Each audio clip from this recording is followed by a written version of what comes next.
제가 누구를 통해 들으니까 지금 국회 법사위를 대법관들이 다 시청하고 있다고 그래요. 자, 시청하고 있는 대법관들 잘 들으세요. 대법관님들 사건이 쌓여서 재판하기 힘드시잖아요. 과중한 업무에 노고가 많습니다. 그 노고를 저희 국회에서 덜어드릴게요. 헌법에는 국민 누구나 신속한 재판을 받을 권리가 있다라고 명시되어 있다는 것을 법원행정처장 알고 계시죠? 사건이 많고 대법관은 적고 그래서 많은 국민들이 신속한 재판을 받을 헌법적 권리를 침해받고 있어요. 근데 유독 이재명 대표만 신속하게 재판을 받은 아주 헌법적 특혜를 누리게 하려고 재판관들께서 무지무지 노력하셨어요. 잘하셨어요. 근데 이재명 대표만 신속한 재판을 받을 권리, 헌법적 권리를 보장하기 위해서 노력하셨는데 다른 일반 국민들도 이렇게 9일 만에 대법원에서 재판받을 수 있는 권리를 저희가 드려야 되겠어요. 그러려면 지금에 있는 대법관 수로는 턱없이 부족하죠. 그러니까 대법관을 좀 많이 늘려야 되는 것이 맞지 않습니까? 법원행정처장 어떻게 생각하십니까? 예, 조금 전에 말씀드린 바와 같이 그와 같은 쟁점이 안건으로 회부되면 저희들도 차분히 검토를 자, 하고. 또 하나 대법관은 신이 아니죠. 그렇습니다. 무오류 있을 수 없죠. 잘못 들었습니다만은 법관은 무오류입니까? 오류가 있을 수 있죠. 당연히 오류가 있을 수 있습니다. 그렇죠. 예. 그러면 재판관들이 재판한 것이 위헌적 재판을 할 경우도 있을 수 있잖아요. 그렇죠? 언제나 합헌적 해석을 위해서 노력하고 있다는 정도. 그렇지만 위헌적인 판결을 할 수도 있는 거잖아요. 그런 것은 헌재로 다 보내야 되겠어요.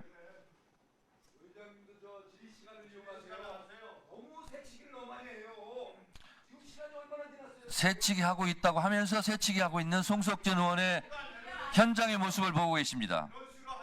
유상범 간사님 질의하세요. 끊임없이 이렇게 질의권을 남용하는 것도 문제죠. 빨리 질의는 하세요. 그리고 자, 박규택 의원은 시간입니다. 박규택 의원은 퇴장하시라고 제가 계속 권고드리는데 그러면 더 퇴장을 못하는 것 같아요. 그래서 계속 퇴장하라고 제가 말씀을 드리겠습니다. 그 권고에 안 따릅니다. 네. 아, 그러니까 안 따르고 계속 예. 괴롭게 앉아 계세요. 노무현 대통령님 보고 계십니까? 올해도 변함없이 노란 그리움들이 이곳 봉화들녘 가득히 모였습니다. 낮은 사람, 겸손한 권력으로 강한 나라를 만들기 위해 대통령님께서 걸으셨던 그 치열하고 고단했을 걸음을 생각합니다. 정치개혁의 길, 부패 청산의 길, 균형 발전의 길, 평화와 번영의 길, 그 수많은 노무현의 길을 따라 우리가 이렇게 모였습니다. 대통령님을 향한 그리움을 다짐과 희망으로 새기는 이 자리에 야! 기분 좋다! 대통령님의 목소리가 들리는 것 같습니다. 1990년 1월 30일 통일민주당 임시전당대회장 한 더벅머리 초선 의원이 오른팔을 들고 주먹을 불끈 채 외쳤습니다. 이 있습니다! 그것은 3당 합당 반대를 넘어 그때까지 우리 사회와 정치를 주도해온 견고한 낡은 질서의 벽에 던지는 도전장이었습니다. 권위주의의 벽, 정경유착과 부패 정치의 벽, 지역주의의 벽, 학벌과 연고의 벽, 민주주의를 발목 잡고 평범한 시민들의 꿈을 주저앉히는 모든 기득권 현실에 대한 강력한 이의제기였습니다.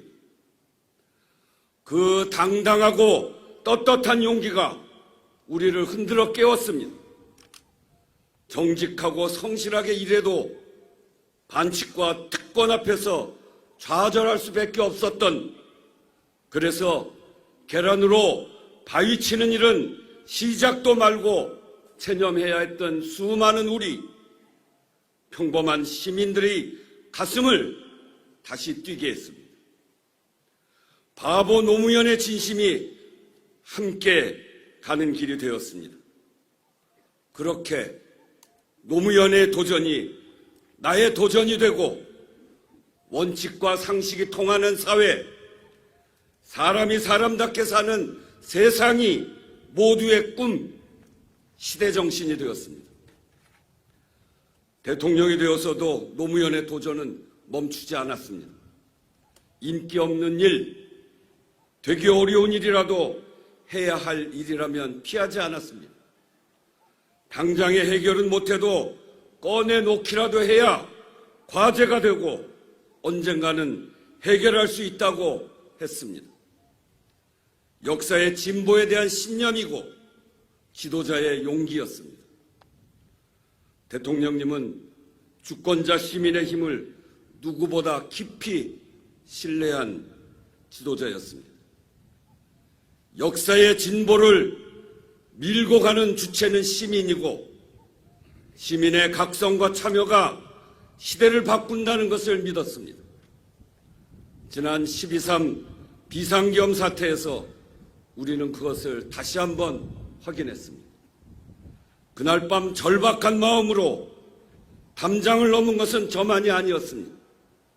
그곳에 깨어있는 시민이 있었습니다. 함께 계엄군에 맞섰고 응원봉을 들었습니다. 민주주의 역행을 막고 시대를 구했습니다. 민주주의 최후의 보루는 깨어있는 시민의 조직된 힘이고 이것이 우리의 미래다라던 당신의 말씀 그대로 지난 겨울 우리는 그 미래와 만났습니다. 그러나 그것은 시작입니다. 노무현의 못다한 꿈, 수많은 평범한 사람들의 바람으로 이어져 온 그 꿈, 광장에서 만난 그 미래를 온전히 국민의 것으로 만들어야 합니다. 우리가 바라볼 것은 민주주의 회복 그 너머에 있습니다. 민주주의가 진보해야 사람들이 행복하게 살 수 있습니다. 사람 사는 세상이 만들어진다는 대통령의 말씀을 기억합니다. 누구나 일한 만큼의 대가를 받고 힘이 없어서 억울한 꼴 당하지 않는 사회, 이것이 국민의 삶으로 증명되는 민주주의고 진짜 사람 사는 세상입니다.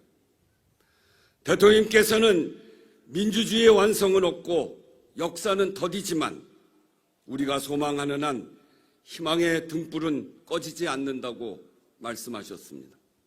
그렇습니다. 희망은 힘이 셉니다.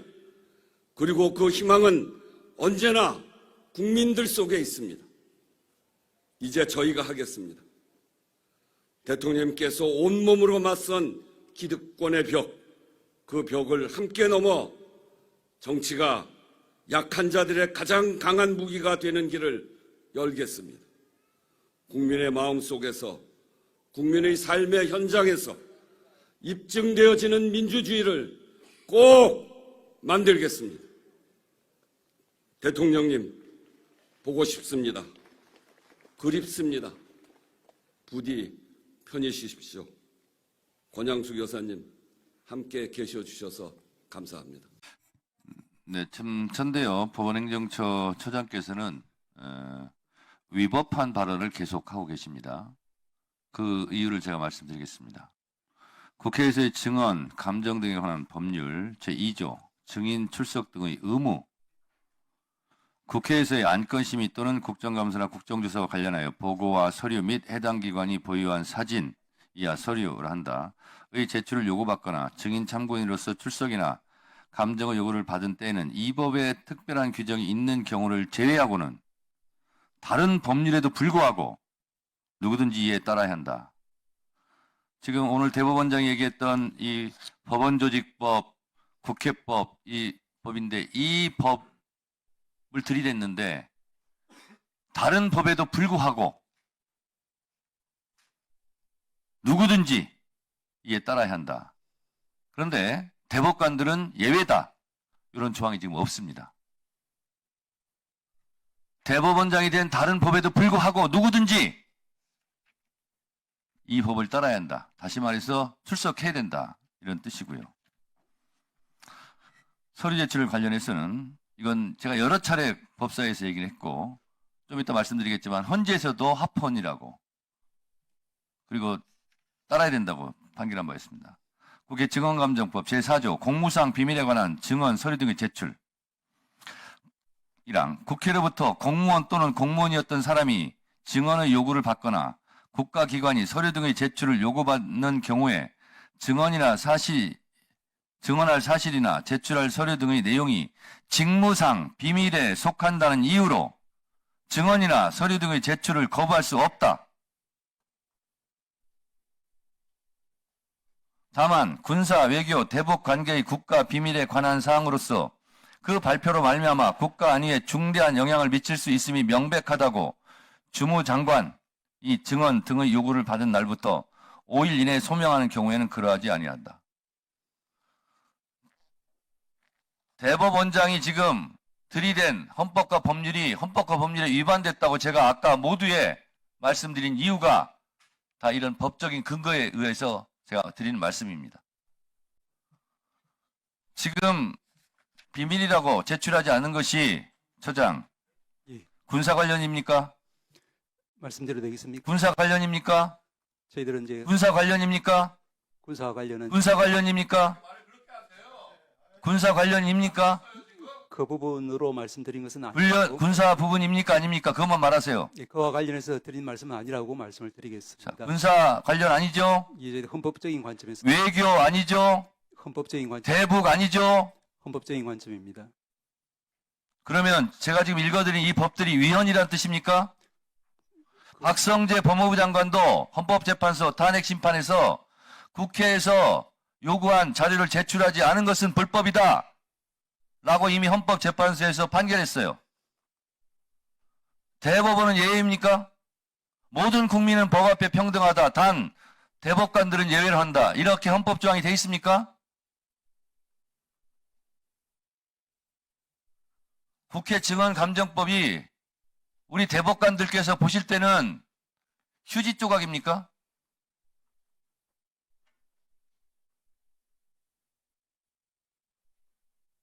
말씀드릴까요?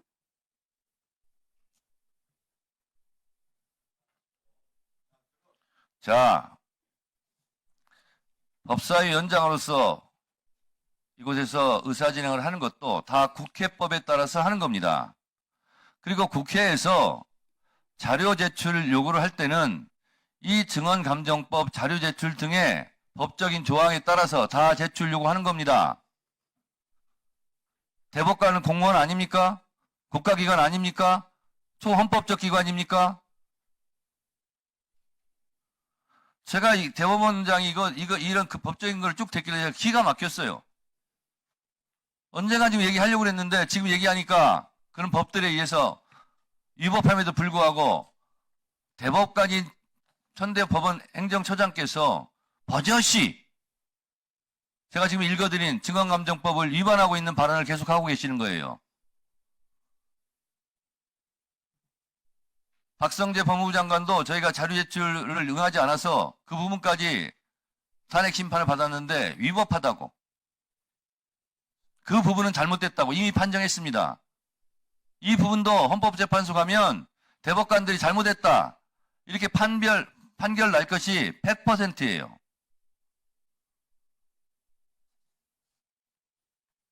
그렇게 특권의식을 가지고 국회 위에 있는 것처럼, 국민 위에 있는 것처럼, 헌법 위에 있는 것처럼 그렇게 하지 마세요.